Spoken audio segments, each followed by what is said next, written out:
positive in ways that I never imagined. I experience a lot of bliss in life. And if someone had told me that when I was depressed, I'd have gone, yeah, bully for you. You must be some spiritual space cadet or out there, even whatever you say with people who go a bit loopy. I just didn't believe it previously. And then I got to experience it. And we get caught in a loop.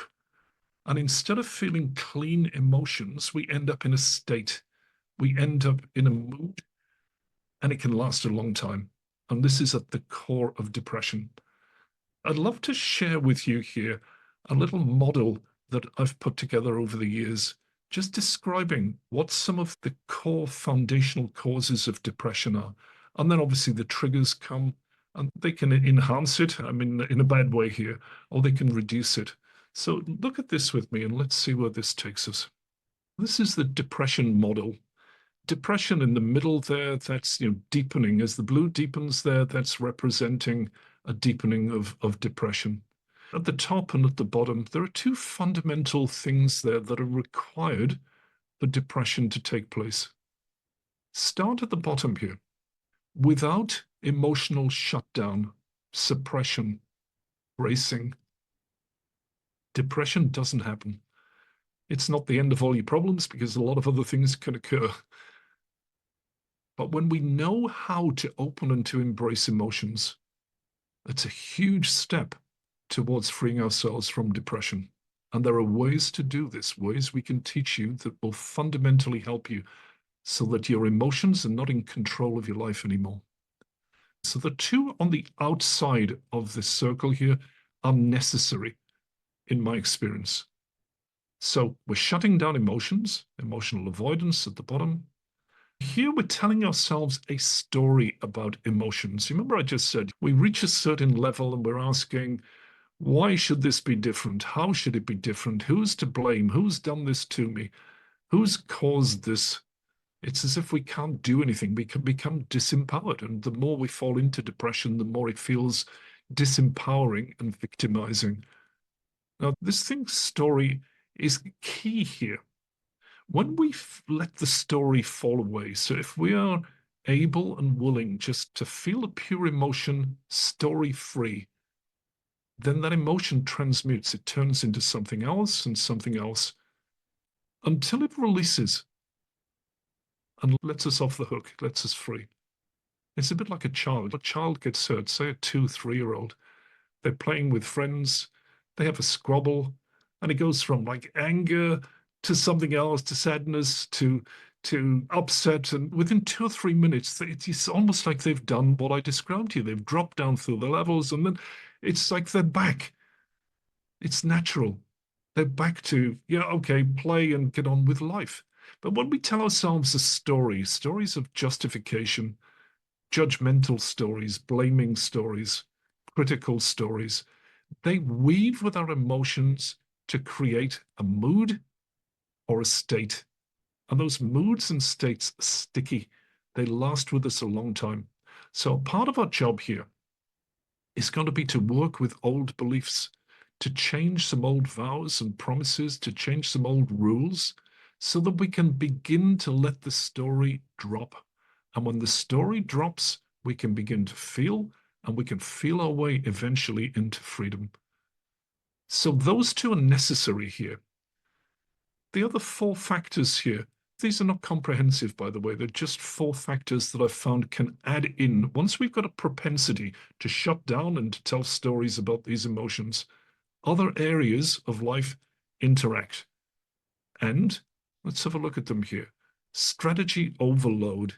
So the way I described to you, I said the brown stuff hit the fan and it kept coming. So my normal coping strategies got overwhelmed. My normal way of staying on a relatively even keel became swamped. Remember I said to you, within 2 or 3 years here, my parents got life-threatening illnesses. My mother died. My marriage imploded. I was separated from my wife and very young son. My business failed. I'd let the family down. So on and on like this, it seemed wherever I turned, circumstances got worse. And when circumstances get worse, what you're used to doing to manage depression gets overwhelmed, completely overloaded. So the more the brown stuff is hitting the fan, the more trauma, the more hurt, the more difficult life circumstances you're going through, the more you get sucked into that depression at the center of the model here. So obviously, we're going to look at circumstances. We're going to look at the ways in which our strategies don't cope when the problems keep coming, and we feel like we're being kicked when we're down. And we're going to find ways to work with this, to release, to forgive, to reconcile ourselves with life as it is, and to move on healthily. Obviously, unsupportive lifestyle, everyone tells us this. They say to get out of depression, you just need to do these things. You need to exercise more. You need to get out in the fresh air. You need to eat differently. You need to sleep better, like this. And it's like empty noise until you meet the emotional underbelly, the true causes of depression. Then it becomes more natural to look after yourself. So this will happen towards the end of the seminar here. We'll explore some of these lifestyle factors. But I mean, truthfully, they don't become sustainable until you've done the homework here. So unsupportive lifestyle, what seems impossible now will become easier once you've done the groundwork here. Come down to the left-hand side, expectation gap. The truth is, the incidence of depression increased enormously since the Second World War. Our expectations of what life offers for us, our expectations of medical intervention, our expectations of well-being have changed enormously. In my grandparents' generations and those before, people put up with hardships that truthfully I've never been through. And they felt themselves lucky to survive. And depression just wasn't an option for them. They were so wrapped up in the practicalities of life, the practicalities of surviving and holding body and soul together and thriving as a family, that it wasn't a consideration for them. But over time, with media being the way it is, with all the images that we get bombarded with of uber wealth, decadent lifestyles, mega wealth, the whole lot of it, it sharpens our expectations. And then we realize we're falling short. We've not been treated like that. We've not succeeded in this way. And it leads to massive disappointment that can feed into depression, or not just disappointment, but dissatisfaction that pulls us into that darker center there. So obviously, this is an area we're going to look at. And again, this is an example of opening with what life presents with, accepting life as it is, and allowing the emotions that arise as a consequence to be fully felt and to leave. Because ultimately, they'll leave us in freedom if we do that. And the last factor here, lack of purpose. Purpose is a magical panacea in life. I didn't discover true purpose until after I'd done journey work. And there are so many people who have money, have everything you'd think would make them happy, but it doesn't make them happy because they've got no compass. They've got no meaning, purpose, nothing to fulfill them in life. So we're going to explore ways that you can increase that sense of purpose, develop a sense of fulfillment. And obviously that becomes more effective after you've done the basic journey work here. So the opening, the emptying out of old hurts, old traumas, getting them out of your cells, not catharsis, but just allowing the words that the emotions drive to the surface to come out.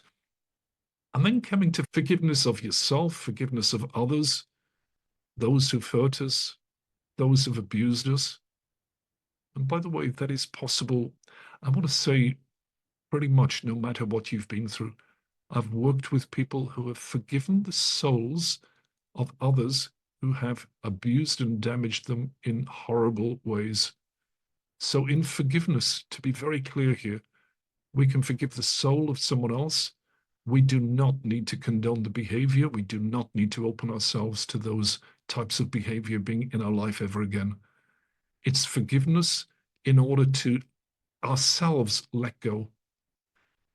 A number of years ago, Nelson Mandela said, Holding on to resentments is like swallowing poison and expecting your enemy to die. There's a lot of truth in this.